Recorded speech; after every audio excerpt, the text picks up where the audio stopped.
Hello. Hello, hello, hello. So this is page 12. And so this is Christmas. Is it page 12 or am I on page 11? Let me count them because I get mixed up. Page 12. It is page 12. Okay. On the bottom panel, I just have the background. Foreground is done. I think I did a okay job with the foreground. I'm actually quite proud of it. Whatever it is, what it is.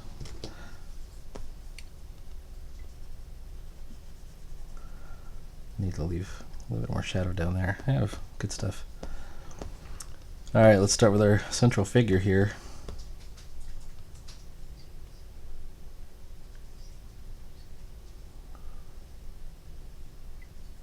Oh, by the way, spoiler alert.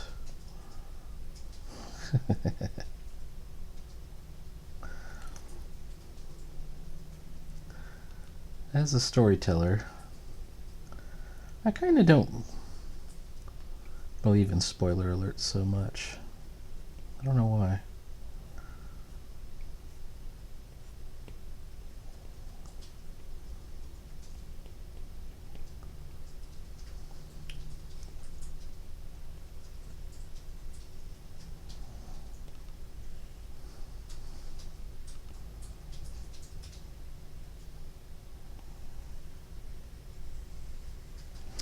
And anyways, so what's going on here? I don't know if I've showed, I think I only showed like one panel in my last one, but I finished it.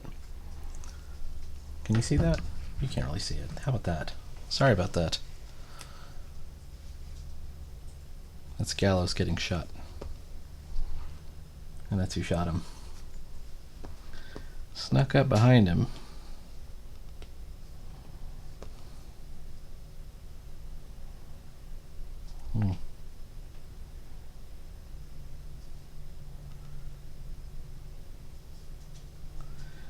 And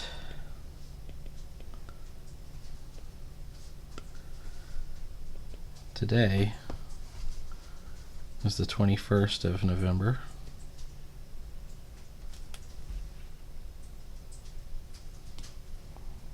Well, come on now.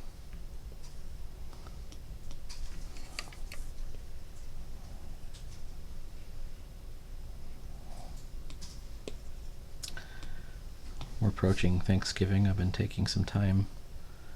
Took a little bit off of work to go do some Thanksgiving shopping.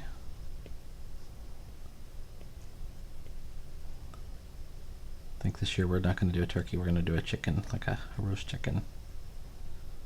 I got the chicken anyways. Looking forward to that.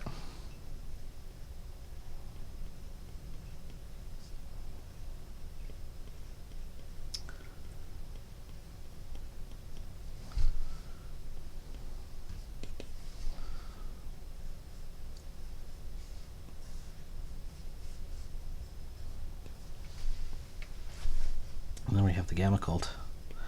Some of these scenes have played out in my mind multiple times as I'm trying to figure out, what's going to happen next. Believe it or not, I don't plan that far ahead. A couple of pages at most.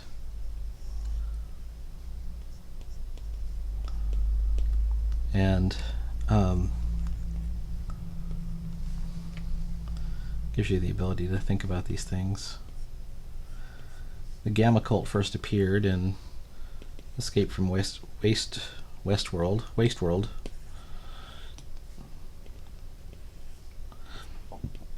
And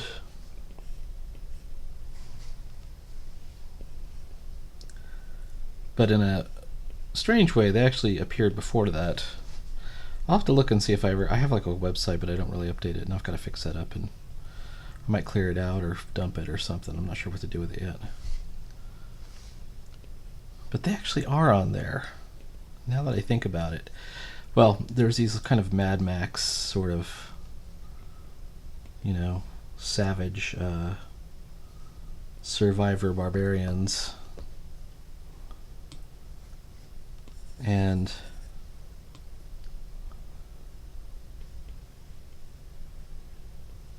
I did a short, just a couple of pieces, sequence of comics related to their like an attack by them, and then I also did a like a couple of pages, like on real paper. I did it for a class.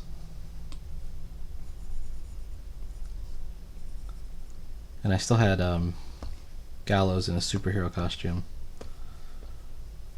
executing some cool moves as he jumps on top of a moving vehicle and he's shooting at this vehicle that's chasing him.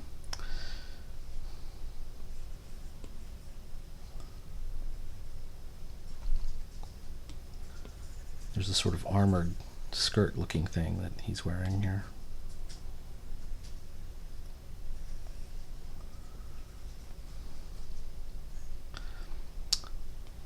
I have this sense that I've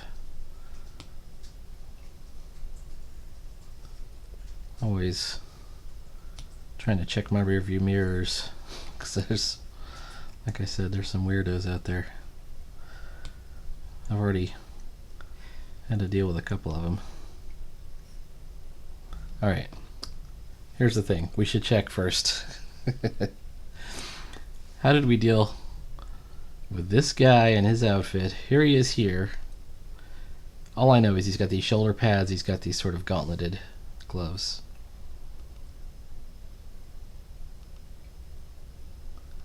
The only other reference I have of him is in the other comic, so I can kind of do what I want with him at this point. This is by the way, it's not the same as even the one that's in the one that's in the other comic actually gets killed. There's supposed to be all kinds of these Gamma priests.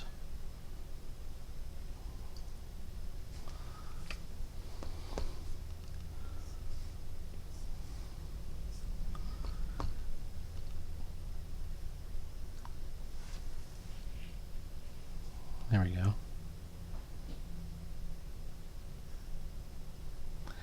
And they somehow are able to lead the Gamma zombies without getting attacked by them. They're not undead zombies, they're Gamma zombies, right? I think I've made that point before. And I don't know, and they're dangerous, because they still have their intellect, right?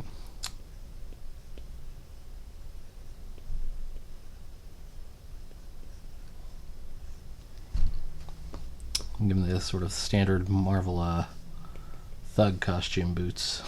Like,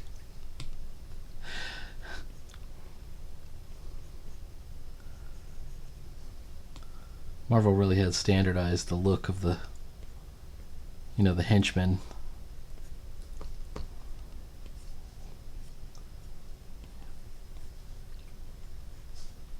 More so than anywhere else. I mean, I guess you could kind of say, well, they like James Bond was always fighting various groups that had different sorts of henchmen, but they'd always be in like they'd be wearing a whole set of coveralls or whatever. The standard Marvel henchman wears kind of form-fitting outfit, like a superhero outfit. Might be a little bit saggier, like a Hydra costume or an AIM. Advanced Idea Mechanics.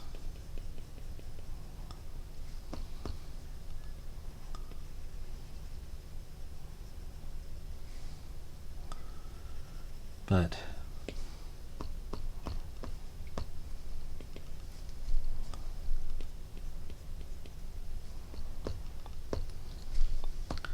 let's see how that looks when I pull the pencil errors off. Okay, we're starting to get somewhere.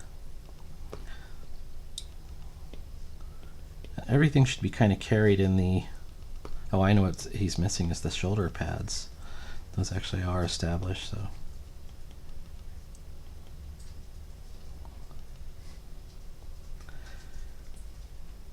You want everything to be in the pose. So as soon as the reader sees the pose, they know, uh-oh, this guy ain't playing.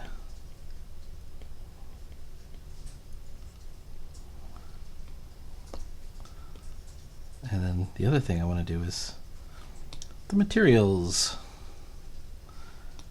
Their uniforms, such as they are, there should be a preponderance of scrap metal and rags being used here. So while the leggings and boots are tight, everything else can look a bit raggedy and a bit rusty, and I think that's what we got here. Alright, we're starting to get somewhere. I'm going to run into the Rob Liefeld issue with feet. By the way, I love Rob Liefeld and I think he can draw feet. But they're a pain in the ass. Drawing the foot in various perspectives is a giveaway for, you know, if you did something wrong. Simply hiding it is often it's the coward's way out, but it is a way out and it does work. Anyways, I love Rob Liefeld. The last great creator that Marvel ever had, in my opinion. And he hasn't been there for a while, except in kind of a, you know, I'm saying going back to when he actually worked there. And that, you know, what they have now is everyone's just a contractor. But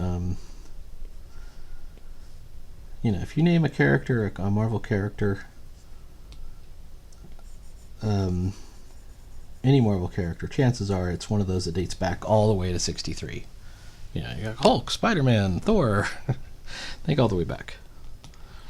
Right? Because those were created by real creators. And then if you go, okay, alright, I'm going to go a little bit modern. I'm going to name another character that got a successful movie. Who are you going to come up with? There's only two. There's Deadpool and Cable. That's it.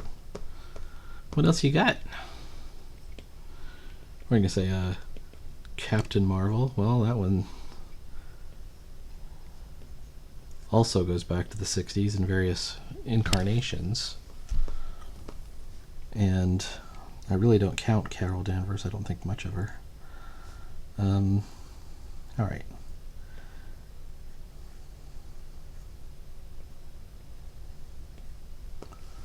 Trying to figure out how to...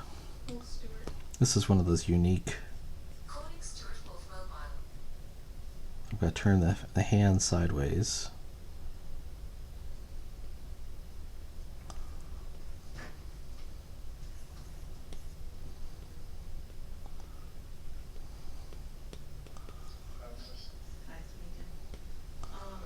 Alright, he's got a... We're going to call it a semi-45. It's not a semi-automatic 45, but a sort of 45, because... Let's just admit that I'm not using reference.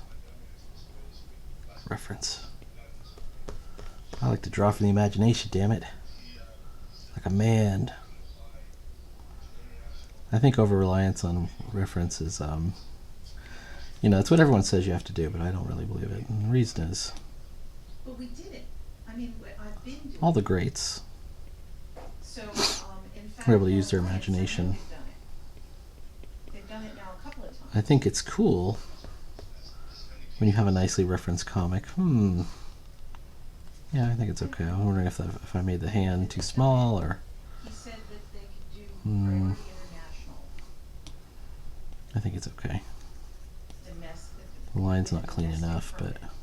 And that's what they were doing. That's what they've done now a couple of times. I think it's okay. And that's what we wanted to do for going forward. So, what's the difference?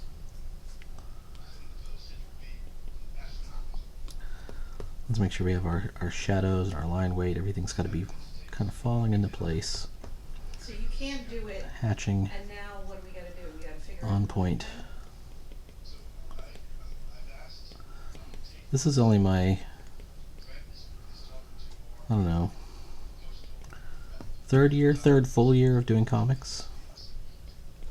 And I've learned quite a lot, obviously. Alright, the thumb is way off. I think the thumb needs to be, we're going to show a hint of it, but it doesn't need to be out there. It needs to be back inside. And apply it to the front. There we go. So that- Now that's a more convincing hand. Alright, let's put a little muscle contour line. Whew. Alright. I haven't written a check. I don't think so, because we haven't written a check since, I don't know if I want the what was the date? that sort of grass line to go straight across, because then I'm going to have these guys kind of floating. We want to say that the floor plane is canted upwards. We're at the bottom, the so-called worm's eye view. All right, let's do who's the furthest forward would be this guy. Yeah. I thought it wasn't an issue anymore, because that's what. Some of the zombies should look kind of dopey. So They should were look doing weak, it, and as if they're about to fall apart. a little bit pulpy from now on. And then some of the zombies I didn't should look realize- dangerous. This is one of the dangerous I didn't ones. realize it was like a big deal, because I thought it was, since he said you can't do it, and then he looked into it and said, oh, you can do it, I figured, well, it's not a problem anymore. And anybody else would have said, hey, I was just you don't have a postage check for this large amount of I'm money. reading How Tezuka's come Life of the you can't Buddha. do the mailing without the postage? I'm on volume 4. These are 400-page volumes, by the way. When I tell you Osamu Tezuka wrote, I don't know how many volumes. I can't remember how many volumes there are to the series. You fronted the postage for us. And I tell you, okay, I'm on volume That's 4. unheard of for that amount of money. I mean, I never had anybody front that much. I'm telling you, minimal 400 pages each book. Somebody didn't raise Multiple generations go by. There's hundreds of characters. Oh, anyways, one of the stories they're on right now is there is a Hulk-like character named Yatala, I think his name is. And the whole deal with him is his parents were slaves, Shudra, but his father was kind of a rebellious slave. And they decided he was too dangerous, so they had him killed, right? Remember, this is pre-Buddhism, so this is the story of Buddha, so it's taking place in Hinduism. He's a Shudra, a slave caste, and they decide to get rid of him. So the father is in the process of developing some kind of magic potion that'll make his son invulnerable to harm. And he gets taken away and killed by an elephant. And then the mother gets taken away and killed by the elephant too. Like, they stomp them with the elephants. Oh, it's terrible. And it's done in Tezuka's signature, like, cartoony style. And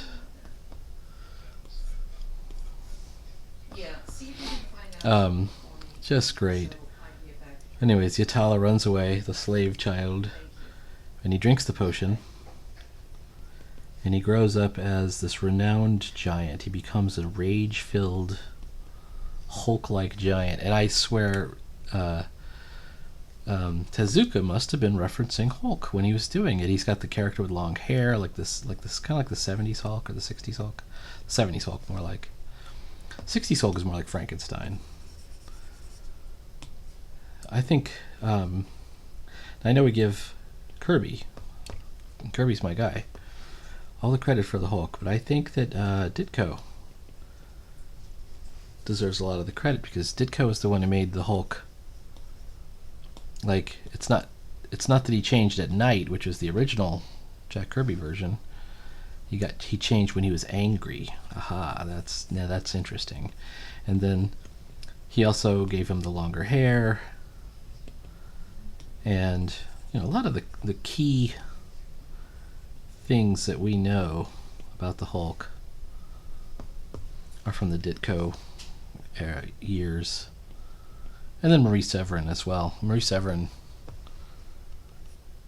added a lot to it as well. I don't know how much of a writer she was. I'll have to look into that. but a lot of the look, the longer hair, I'm gonna call it the Jade Goliath, the Green Gargoyle, that era of Hulk. A lot of it we should credit to Marie Severin, at least until Herb Trimpe comes along, another one of my favorites. Anyways, Yatala, let me get back to Buddha here. So Yatala the giant, he literally becomes a giant. He's originally just a slave child, and he grows up and he's over 20 feet tall. And he just goes on rampages, like the Hulk, and just kills stuff. Just killing people left and right. First thing he kills is the elephant that killed his parents. He just punches the elephant and destroys it. It's like, isn't that hulky? It's just boom. You killed my parents, boom. I'm killing you. He punches an elephant out. And there's this really involved bit with the king of a neighboring kingdom tries to take over Kokala. No, the Shakya? I can't remember which. They're called the Shakya people from Kiravastu. I don't know. It's where Siddhartha would have been king if he hadn't just abandoned ship and gone off to be a monk. So this king had, in the neighboring kingdom, had threatened, and they said, okay, well, if you give me one of your noble women, then I will lay off. And so they had taken a slave woman and dressed her up as a noble and sent her. And peace was reigning for a little bit, but then that kid grew up a little bit, and the king insisted on sending him to Kiravastu. I can't remember the names of these places, for education, and the secret got out, and the students, the other children, were very rude about it. So and the kid is bullied, right? He's legit bullied. So it's instead of becoming a school shooter, he just goes home. He tells his father. The father rages. He goes, all right, that's it. I'm mobilizing the armies. We're going to go take them over again, which he does. And here's where the school shooter comes in. The child who was bullied, he goes, okay, I just want all the people that made fun of me and bullied me to be executed. And so they were. It's like, dang, this is an evil child, right? So this is a bad kid. Certainly by our standards. I mean, this is the ancient world. Anyways, that kid grows up to be a prince. And they've taken over this town, or whatever, the town that's related to Siddhartha. And that kid goes and he decides he's going to somehow get Yatala, the giant, in his service. So he goes and finds him. First thing Yatala does is kill some of that kid's servants, as you might expect. And he's about to kill that kid. He goes, no, don't kill me. I'm a slave too. I'm half slave. My mother was a slave. That was sent by the Kokala people. So I'm just like you, Yatala. And Yatala was moved by this and becomes his retainer.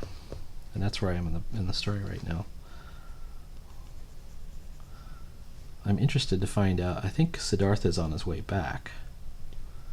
I don't know. It's a very complicated story. I highly recommend it, even if you don't think you're interested in. It's not about Buddhism at all.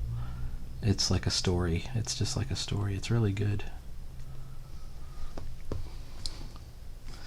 Alright, where was I? Okay, now each one of these zombies, they have these lesions all over their body.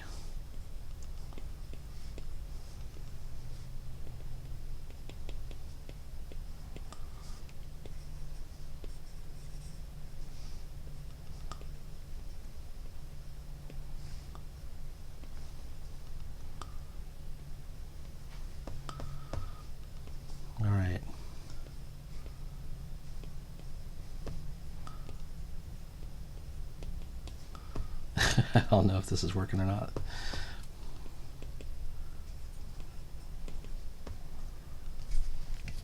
I know I blew it on this knee. It's just that's just how I draw them. At some point I'll learn to fix those. Or maybe I never will. Might be better if I grab this whole knee. I'm going to just leave it like it is. Like I was going to grab it and like kind of push it to the side. And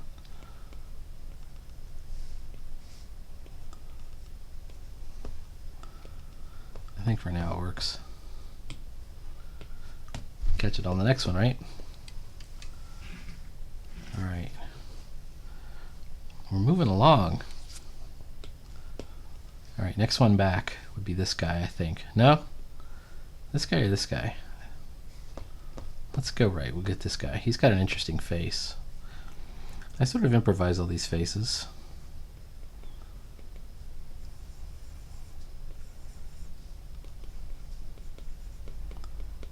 This is one of the more malevolent looking ones, but he's not as dangerous looking. Like he looks...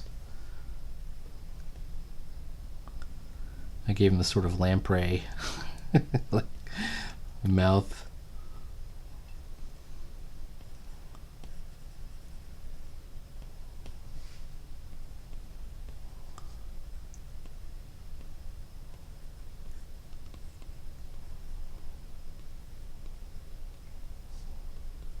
There we go, something like that. All right.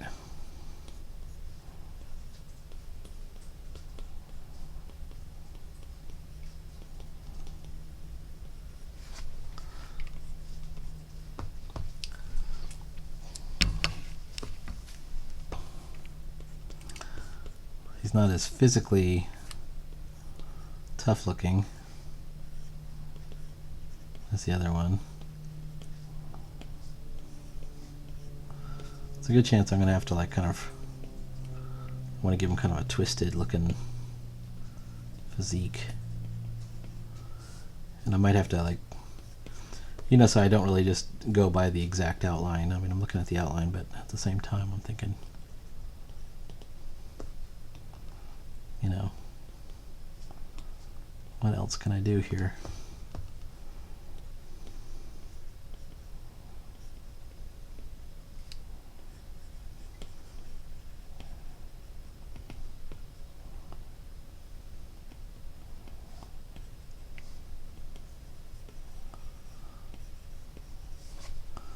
And it keeps some of its gestural intensity this way. Although, I know that if I was really to work at this, and I need to, I would have these figures looking a lot tighter.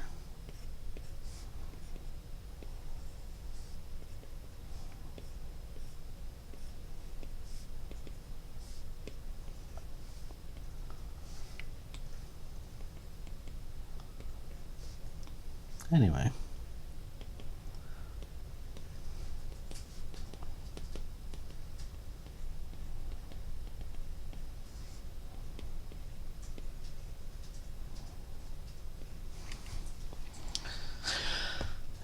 What's going to happen to his hand here?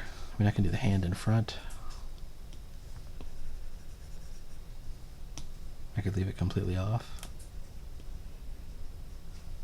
Or I can leave it, let's do it in front like this.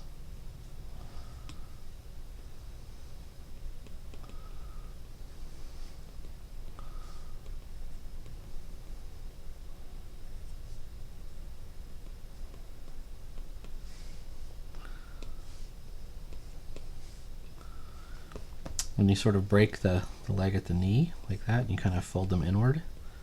That's the typical zombie walk. It's the uncoordinated zombie walk right there.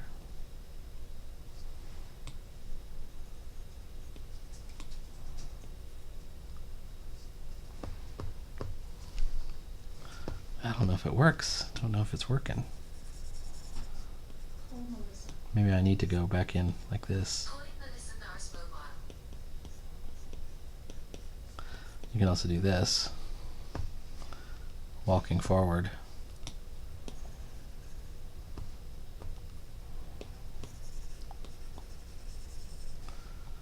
Or Hello. Hi.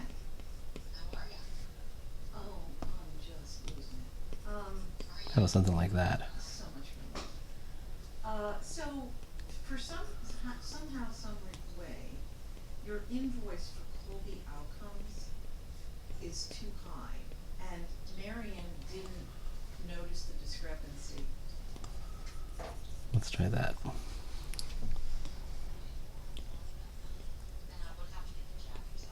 She paid you too much, is what happened. Yeah.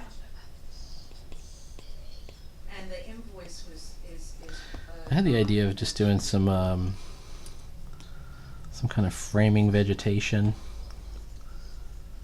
up on the side, like as if there's a tree coming up here. Yeah. Oh, and it's my fault because I sent you a PO for the wrong cost. Okay, that must be what it was. Yeah. Alright, so I have an invoice for 60 Right, and it should have been 63,991. I don't know. Alright, let's just see what happens when we pull the pencil layer off. Yeah, we're close. We're in there. We're in the ballpark. What I think we can do, can we apply it It's important that it actually gets done. You know, it's the thing. It's you may not get it exactly right. And this is true for the entire Right. composition, for the entire drawing. Sure. But suss out what the best way to handle it is? Yeah. you know, if you have to fudge some parts to get to done, then you do that, and then you try and refine it. Don't like stop working until you get it right. That's a way to drive yourself Well, crazy. If you do, then absolutely they can. So Marty. I think a lot of cartoonists are hearing that and going, "Yeah, that is how I drive myself crazy." Okay, that would be. I mean, that's how I've learned to do it. And yes, I know that means you're going to have lower quality work, but this is the thing: you can't fake. Yeah, the quote was. The Um, quote was the only quote. You can't fake your own skill level. What you're doing is that is your skill level. Like if you've reached a wall Yeah, that's what it should be. and you're thinking, "Oh, if I just fucking figured this part out, nobody would know Yeah. what my skill level is." It ain't happening. They're gonna know regardless, no matter what you do. Unless you have a friend come over who's a better artist than you and do it for you. No, there wasn't any revision. It was only one price. That's all I had. It's not gonna work, and chances are it won't even work then because it'll be obvious. It'll be obvious, dude. And I didn't, but somehow I did the PO incorrectly. I don't know what I was looking at. I may have been looking at a completely different job. All right.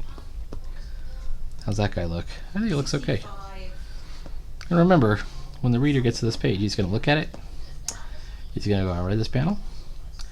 I'm reading this panel. I never had another I'm looking at this panel. I'm looking at the situation. Okay." Turns the page. How long did that take? You know, it's less than a minute. one quote. You know, defending. I mean, they might go back and go, "Wow, you know, he really Oh, it does say revised, nailed those shadows," or whatever. but I don't have the first. You know, but when a reader's actually reading your comic, and I don't know, I hear this, comics is a visual medium, so it should be all about the art. 61,993. Yeah. Oh, 65. It is, 235 includes but shipping, you're wrong. 61,993. And What does that mean? that it shouldn't be all about the art. It's about the story. The art must facilitate the And story. plus, you actually delivered 85,000 to Baltimore. This is a You dumb looking- revised it for that, A because- dumb looking zombie. So it must be, I don't know what's right. But that must be what it was, because mistake. I'm gonna go back to my emails and stuff, and I'll figure it out. Okay, and let me know. Okay. So we've got and you know, people who are even who are quote unquote somewhat old school, like they go all the way back to the 90s, which seems laughable to me, but that was 30 years ago. You don't know comics. If you can only go back to the 90s, it's like Bing Crosby, you know, when he was talking to David Bowie, they did that Little Drummer Boy. He goes, "I like all the oldies. I like John Lennon." He goes, "Oh, you go all the way back to John Lennon." It's a funny part of that Little Drummer Boy video. Another thing, it's probably lost to time, lost to the ravages of time.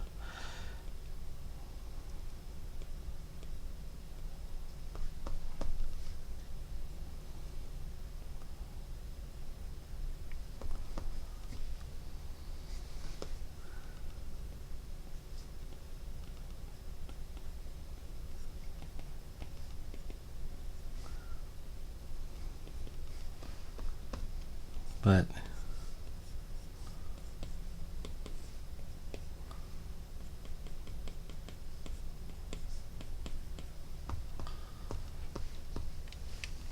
you're still not facilitating the story, which is what you have to, ultimately you have to do. I'm a little disturbed by this guy in the back because I got to figure out how and where to put his legs. I think I might end up just faking him with these hatching marks.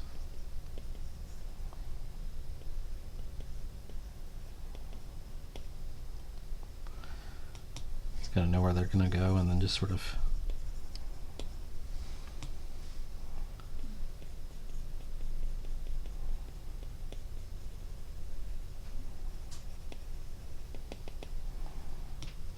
something like that.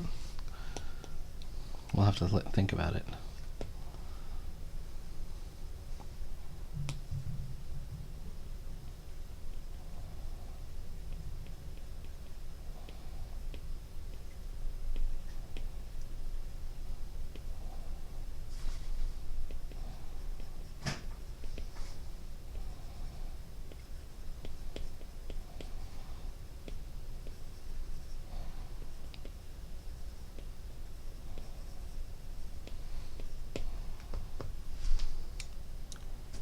I think we're okay there. Maybe I got him a little thin. I always think it's funny to put, it's like fat guy in a little coat. Fat guy in a little coat.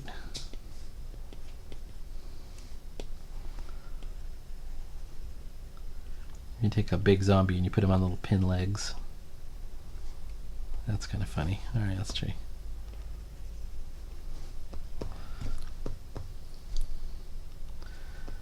Alright, I think that looks okay. It's kind of implied. Whew, okay. Let's take a look once more. Alright, I'm about ready to kind of let this go for a little bit and do some more innocent drawing as I try and figure out. Ooh, I messed that up. What to do on this other side. I've got these other zombies. Do I want to fake in 10 more zombies? That's totally worth it to do it. I've definitely got to fill this whole. The white space has to be filled up. It's got to be filled up.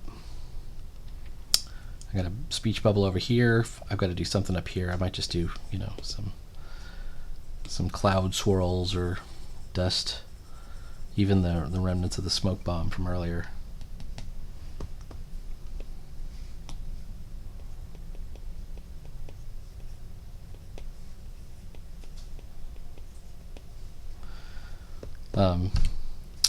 But let's cross that bridge when we reach it. Please like, follow, and subscribe. Catch me next time. I'm either going to be finishing up this one or starting out on the next one. Page 13, Lucky 13. Looking forward to it.